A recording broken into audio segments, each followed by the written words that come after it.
rebellion, sedition, and coup d'etat. First, rebellion. Rebellion or insurrection is committed by rising publicly and taking arms against the government for the purpose of removing from allegiance to said government or its law, the territory of the territory or naval or other armed forces, or depriving the chief executive or the legislature wholly, partially, or any of their powers or prerogatives. Second is coup d'etat. Coup d'etat is swift attack accompanied by violence, intimidation, threat, strategy, or stealth direct against duly constituted authorities of the Republic of the Philippines or any military camp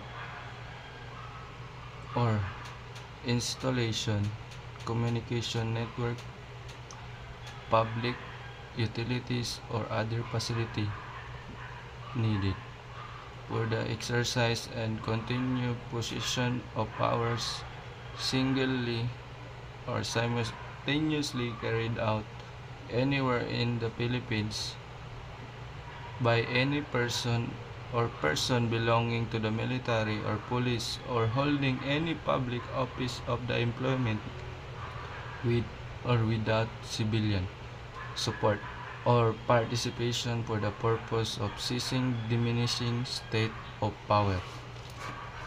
And then sedition. Sedition is committed by person who rise publicly and tumultuously in order to attain by force, intimidation, or by other means outside of legal methods.